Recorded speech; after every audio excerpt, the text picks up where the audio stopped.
Hi friends, ಇವಾಗ ಮೋಮೋಸ್ ಮಾಡೋದು ಹೇಗೆ ಅಂತ ನೋಡ್ಕೊಳ್ಳೋಣ. ಫಸ್ಟ್ಗೆ ಒಂದು ಕ್ಯಾಬೇಜ್ನ ಸಣ್ಣಗೆ ಹೆಚ್ಕೊಂಡು ಮಿಕ್ಸಿಲಿ ಸಣ್ಣಗೆ ರುಬ್ಕೊಳ್ಬೇಕು. ಅದಾದಮೇಲೆ ಕ್ಯಾರೆಟ್ನ ಒಂದು ಕ್ಯಾರೆಟ್ ಸಾಕು, ಯಾಕಂದರೆ ವೆಜಿಟೇಬಲ್ ಅಲ್ವಾ. ನೀವು ಬೇಕಿದ್ರೆ ಸ್ವೀಟ್ ಕಾರ್ನು ಹಾಕ್ಕೋಬೋದು, ಆಪ್ಷನಲ್ ಇದು.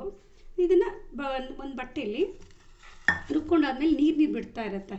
ಅದಕ್ಕೋಸ್ಕರ ಒಂದು ಬಟ್ಟೆ ತೊಗೊಳ್ಬೇಕು, ವೈಟದು ಕಾಟನ್ ಬಟ್ಟೆ ತೊಗೊಂಡ್ರೆ ಅದರಲ್ಲಿ ಹಾಕಿಬಿಟ್ಟು ನೀರನ್ನು ಹಿಂಡ್ಕೊಳ್ಬೇಕು, ಫುಲ್ಲು ಎಲ್ಲನೂ ತೆಗೆದುಬಿಡಬೇಕು. ಆವಾಗ ಉದುರಾಗಿದ್ದಾಗ ಅದನ್ನು ಮಿಕ್ಸ್ ಮಾಡೋದು. ಏನೇನಂದರೆ ಬೆಳ್ಳುಳ್ಳಿ ಮತ್ತು ಕ್ಯಾಬೇಜು, ಕ್ಯಾರೆಟು, ಒಂಚೂರು ಕೊತ್ತಂಬರಿ ಸೊಪ್ಪು, ಉಪ್ಪು, ಮತ್ತು ಬೇಕಿದ್ರೆ ಆಪ್ಷನಲ್ ಶುಂಠಿ ಬೆಳ್ಳುಳ್ಳಿ ಪೇಸ್ಟು ಹಾಕ್ಕೋಬೋದು. ಕ್ಯಾಬೇಜು, ಕ್ಯಾರೆಟು ನೀರೆಲ್ಲ ತೆಗೆದಾದ್ಮೇಲೆ ಬಟ್ಟೆಯಲ್ಲಿ ಸೋಸ್ಕೊಂಡ್ಮೇಲೆ ಹಿಂಡ್ಕೊಂಡ್ಮೇಲೆ ಇದು ಮೆಣಸಿನ್ಕಾಯಿ ಒಂದೂವರೆ 2 ಹಾಕ್ಕೋಬೋದು, ಯಾಕಂದರೆ ಚಿಕ್ಕ ಮಕ್ಕಳು ತಿಂತಾರೆ, ಕೆಲವರು ತಿನ್ನಲ್ಲ. ಬೆಳ್ಳುಳ್ಳಿ ಸಣ್ಣಗೆ ಹೆಚ್ಕೊಂಡಿರಬೇಕು, ಮತ್ತು ಈರುಳ್ಳಿ, ಇದು ವೆಜ್ ಮೋಮೋಸ್ ಆಗಿರೋದನ್ನು ಈರುಳ್ಳಿ ಹಾಕಿದ್ರೆ ಚೆನ್ನಾಗಿರುತ್ತೆ ಟೇಸ್ಟ್ಗೆ. ಕೊತ್ತಂಬರಿ ಇದೆಲ್ಲ ಹಾಕ್ಕೊಂಡು ಮಿಕ್ಸ್ ಮಾಡ್ಕೋಬೇಕು. ಫಿಲ್ಲಿಂಗು ರೆಡಿಯಾಗಿದೆ. ಇವಾಗ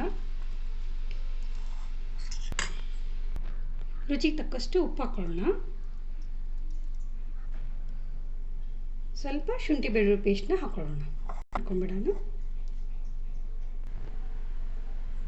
ಮೋಮೋಸ್ ಮಾಡೋಕ್ಕೆ ಇವಾಗ ಒಳಗಡೆ ಇದಾಗಿದೆ ಇವಾಗ ಮೇಲ್ಗಡೆ ಕೋಟಿಂಗ್ ಬರುತ್ತಲ್ಲ, ಹಿಟ್ಟನ್ನ ರೆಡಿ ಮಾಡ್ಕೊಳ್ಳೋಣ. ಮೋಮೋಸ್ ಮಾಡೋಕ್ಕೆ ಕೆಲವೊಬ್ಬರು ಮೈದಾ ಬಳಸ್ತಾರೆ, ನಾವು ಮೈದಾ ಬಳಸ್ತಿಲ್ಲ. ಯಾಕಂದರೆ ಮೈದಾಗಿಂತ ಗೋಧಿ ಹಿಟ್ಟು ಒಳ್ಳೆಯದು ಅಂತ, ಮಕ್ಳಿಗೂ ಅಷ್ಟೇ ಹೊಟ್ಟೆ ಹಿಡಿಯಲ್ಲ ಅಂತ ಇದನ್ನೇ ಗೋಧಿ ಹಿಟ್ಟನ್ನ ಯೂಸ್ ಮಾಡ್ತಾ ಇರೋದು ನಾನು.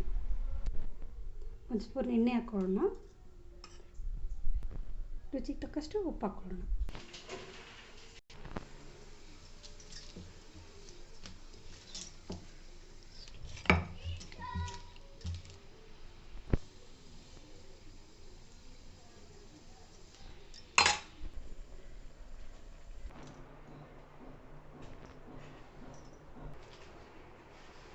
ಇವಾಗ ರುಚಿಯಾದಂಥ ಮೋಮೋಸ್ ರೆಡಿಯಾಗಿದೆ.